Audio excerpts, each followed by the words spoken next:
अध्यक्ष नरेश उत्तम पटेल के कानपुर आवास पर हम आ चुके हैं। आप साफ तौर से देश सकते हैं उनका कानपुर का ये आवास है। आज दिन भर न्यूज़ 18 की टीम उनके साथ रहेगी। दामोदर नगर कानपुर का जो एक इलाका है उस इलाके में इनका घर बना हुआ है। सुबह का वक्त है, उनके घर में हम चलते हैं और इस बात को जानने की कोशिश करेंगे कि आखिर नरेश उत्तम पटेल का दिन भर का क्या कार्यक्रम है, आखिर लोकसभा के चुनाव में किस तरह की दिनचर्या वो अख्तियार कर रहे हैं। नरेश उत्तम पटेल की अगर बात करें तो खास तौर से जो है वो फाउंडर मेंबर रहे हैं समाजवादी पार्टी के और मुलायम सरकार में मंत्री भी रहे हैं, विधायक भी रहे हैं, इसके अलावा एमएलसी भी हैं। उनको बहुत ज़मीनी नेता कहा जाता है और इस पार्टी में वेल एजुकेटेड यानी उन्होंने एमए की डिग्री और एलएलबी की डिग्री भी कानपुर से की है। मेरे साथ वो मौजूद हैं। सर बहुत शुक्रिया आपका न्यूज़ 18 से बातचीत करने के लिए, आज समय देने के लिए। तो आज का कार्यक्रम क्या है? आज दिन भर हम आपको साथ रहने वाले हैं, तो कहाँ आज आप हमको ले चलेंगे?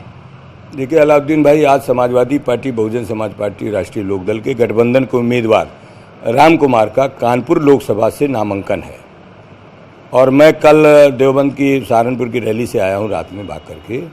आज नामांकन जुलूस होगा उनका और नामांकन पत्र दाखिल करेंगे, सभा होगी और सभा में हम भी भाग लेंगे और सभा कानपुर के शिक्षक पार्क में होगी। नुक्कड़ सभाओं का भी कार्यक्रम है आज। तो चूँकि यहाँ नगर की जो कमेटी द्वारा निर्धारित प्रोग्राम है मैं अभी तक नहीं जान पा रही हुई, लेकिन चूँकि ये नामांकन है, नामांकन का जुलूस होगा, सभा होगी और शाम को यहाँ पर कानपुर शहर में हर मोहल्ले में सभाएं लगती हैं, छोटी छोटी सभा, कॉर्नर बैठ सभा लगती है। तो जहाँ भी सभा होगी वहाँ भी हम शाम को जाएंगे। फिलहाल लोगों से मुलाकात कर रहे हैं नरेश उत्तम पटेल। आज दिन भर न्यूज़ 18 की टीम उनके साथ रहेगी और लगातार इस बात की कोशिश करेंगे कि आखिर एक सियासतदान अपनी ज़िंदगी में तमाम वक्त निकाल करके और ख़ास तौर से जो उनका निजी ज़िंदगी होती है उसकी किस तरह से कुर्बानी दे करके वो सियासत करता है और समाज सेवा करता है, इस पहलू पर भी गौर करेंगे। तो न्यूज़ 18 की इस खास पेशकश में आप बने रहिए हमारे साथ।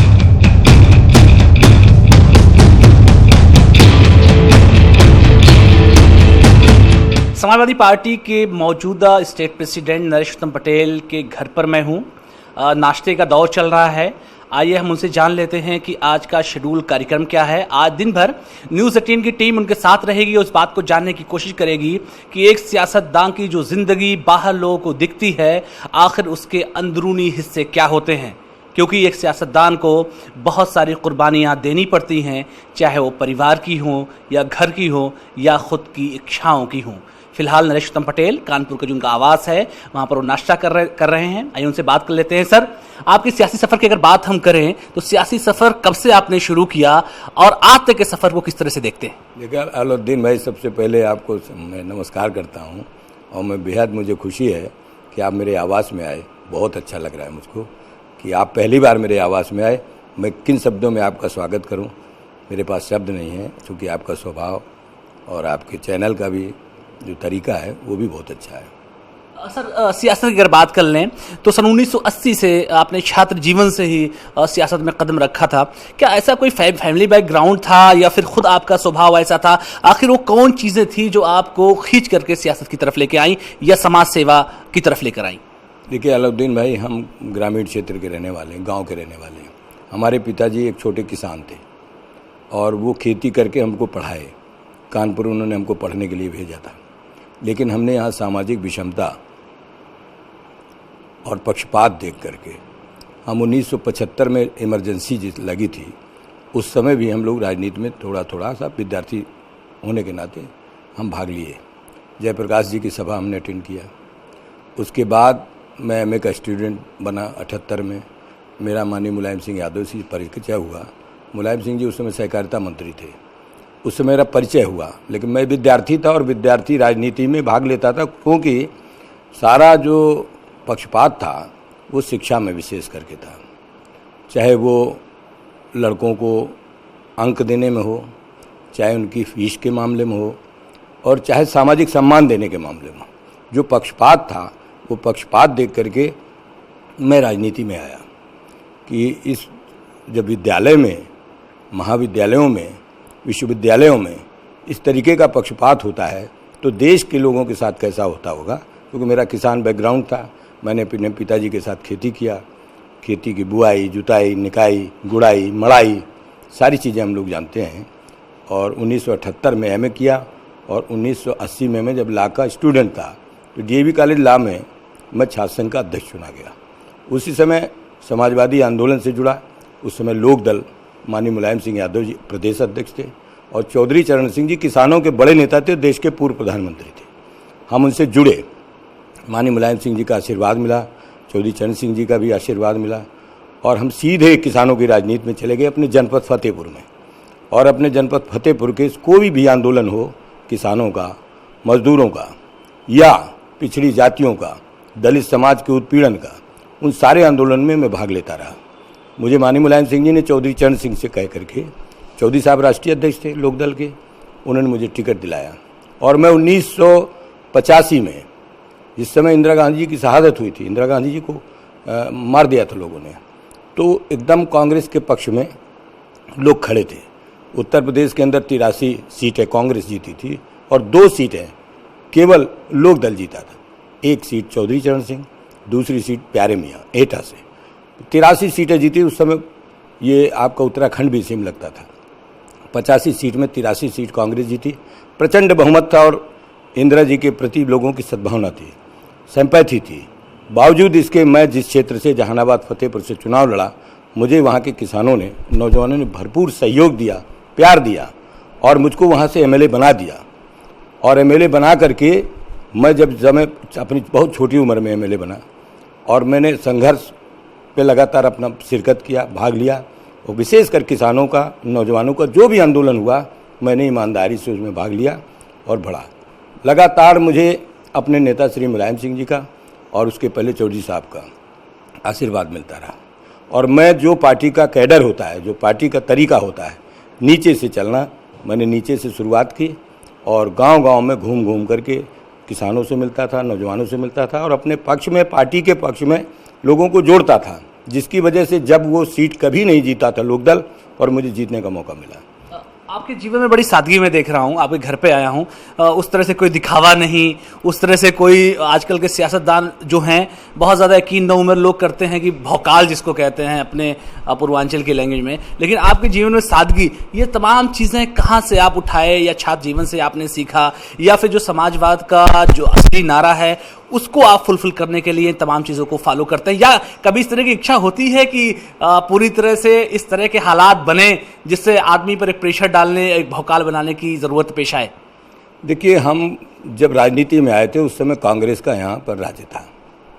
कांग्रेस पार्टी की सामंतशाही और कांग्रेस पार्टी का जो पक्षपात था और किसानों के प्रति उनका कोई अच्छा व्यवहार नहीं था। किसान दुखी था और हम किसान के लड़के थे। हम किसानों के सवाल पर कांग्रेस को घेरते थे, हमारे नेता लोग घेरते थे कि जब तक इस देश के किसानों का भला नहीं होगा तो देश का भला नहीं हो सकता। चौधरी चरण सिंह जी ने भी कहा था कि जब तक गांव का विकास नहीं होगा तब तक देश का विकास नहीं होगा, क्योंकि भारत कृषि प्रधान देश है और यहाँ खेती की उपेक्षा है। खेती का सम्मान हो और खेतियार लोगों का, खेती में काम करने वालों का भी सम्मान हो। लेकिन कांग्रेस पार्टी ने बहुत पक्षपात किया, जिसकी वजह से इनसे लड़ते लड़ते लोकदल और समाजवादी पार्टी कांग्रेस को पछाड़ा और कांग्रेस 1989 में जब पीछे चली गई, उसके बाद से आज तक उत्तर प्रदेश में कांग्रेस को कोई ठीक से ले नहीं रहा।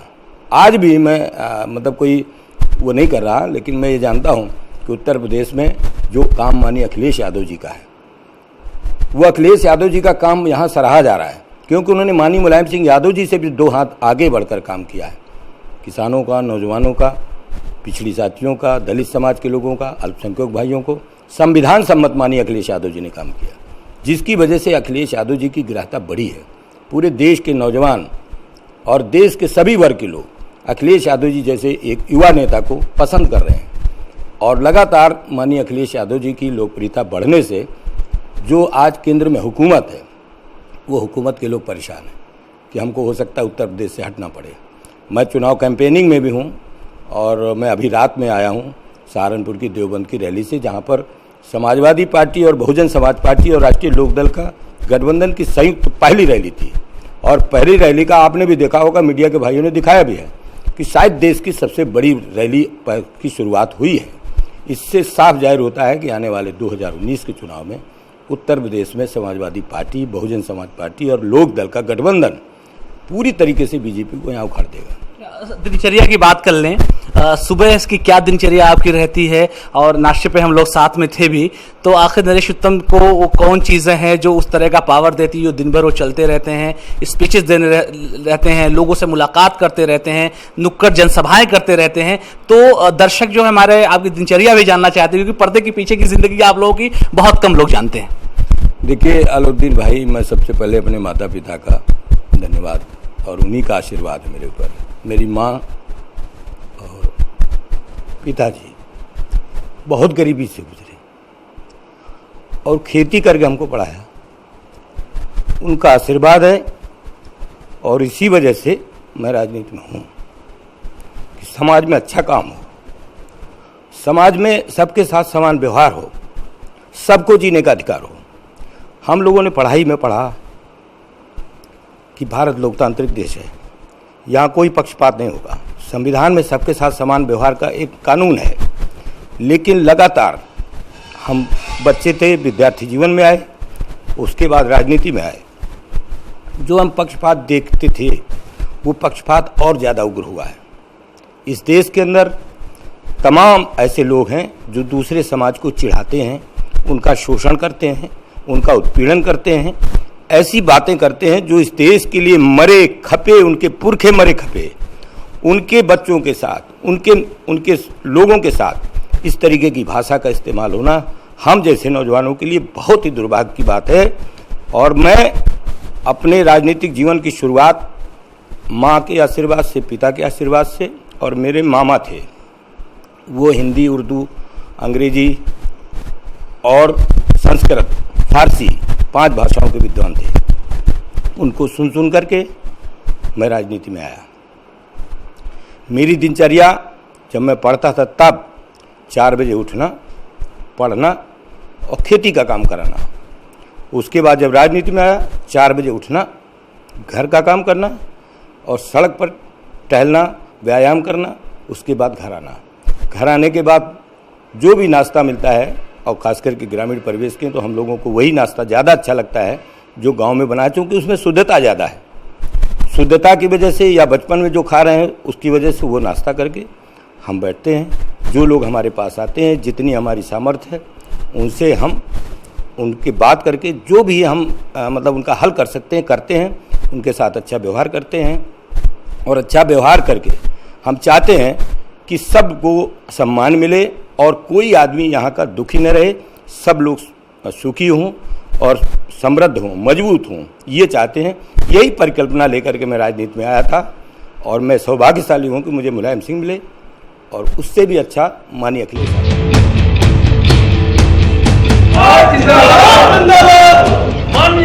यादव जिंदाबाद, माननीय मुलायम सिंह यादव जिंदाबाद।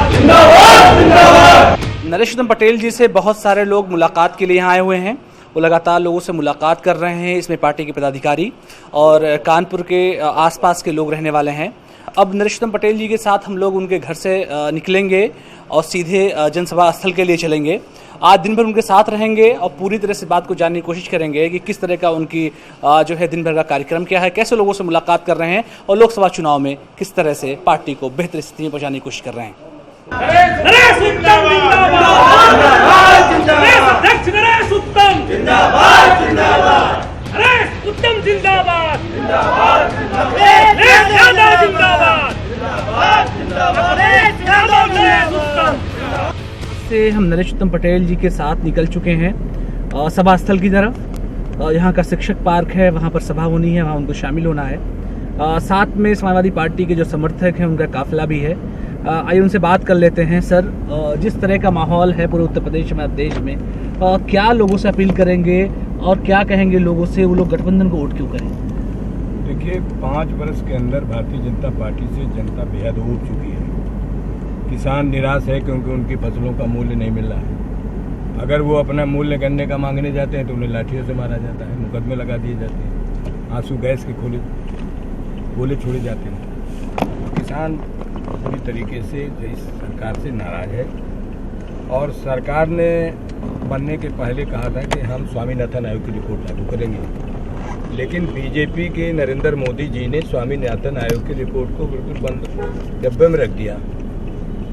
अब उनको ध्यान नहीं कि हमें स्वामीनाथन आयोग की रिपोर्ट का हमने ऐलान किया था, संकल्प पत्र में दिया था, वादा किया था। इसी तरीके से नौजवानों के साथ भी धोखा किया बीजेपी ने। कहा 2 करोड़ लोगों को प्रतिवर्ष रोजगार देंगे। 5 साल बीत गए और 5 साल में 2 करोड़ के हिसाब से 10 करोड़ लोगों को होना चाहिए, लेकिन केंद्र की सरकार ने किसी एक नौजवान को भी नौकरी नहीं दिया।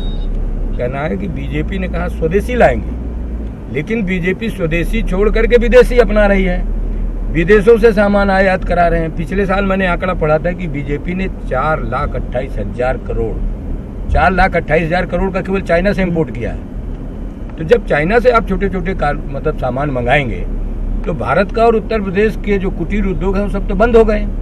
और कुटीर उद्योगों में जो सामान पैदा हो रहा है भारत में, वो माल नहीं बिक रहा है, माल बिक रहा है चाइना का, क्योंकि चाइना जो है थोड़ा आकर्षक बना देता, सस्ता बना देता है। तो बीजेपी ने कहा स्वदेशी की बात, तो काम विदेशी है। बहुराष्ट्रीय कंपनियों को पूरे देश के तमाम आमंत्रित किया कि हम इतनी बहुराष्ट्रीय कंपनियां लाएंगे। और कानपुर में आज हम लोग हैं, तमाम इलाके आपके कार्य क्षेत्र में भी आते हैं। आप लोगों की तरफ से भी यहाँ डेवलपमेंट के काम किए गए हैं। आगे रोड मैप और क्या है इन इलाकों के लिए, कैसे बेहतर बनाएंगे? मेट्रो का भी प्रपोजल था, और आगे क्या विस्तार से आप हमारे दर्शकों को बताना चाहेंगे? देखिए, कानपुर शहर भारत का जाना माना शहर है, और कानपुर को पहले तो मैनचेस्टर कहा जाता था कि भारत का मैनचेस्टर है। लेकिन इसकी दुर्गति कांग्रेस पार्टी ने और बीजेपी ने की कानपुर शहर को। यहाँ जितने भी मिलें थी सारी मिलें भी गई और नया कोई मिल खुला नहीं। यहाँ पर लाखों मजदूरों को रोजगार मिलता था। जेके जेट मिल, स्वदेशी कॉटन मिल से लेकर बड़े बड़े उद्योग लगे थे, लेकिन कांग्रेस की गलत नीतियों के कारण इन उद्योग चौपट हो गए। इस स्ट्रक्चर को, इसके स्वरूप को अगर किसी ने स्टेट लेवल पर जब मौका मिला माननीय अखिलेश यादव जी को, तो उन्होंने संभाला और संभालने का काम किया। लेकिन दुर्भाग्य है कि सरकार में अखिलेश जी नहीं, बीजेपी आ गई। बीजेपी जो बड़े व्यापारियों की पार्टी या व्यापारियों की पार्टी कहलाती थी, उन्होंने यहाँ व्यापारियों का भी दिल दुखा दिया। व्यापारी का दिल भी बहुत दुखी है। क्यों? ये शहर मजदूरों का शहर, गरीबों का शहर, कमजोर लोगों का थोड़े से पैसे में भोजन मिल जाता था।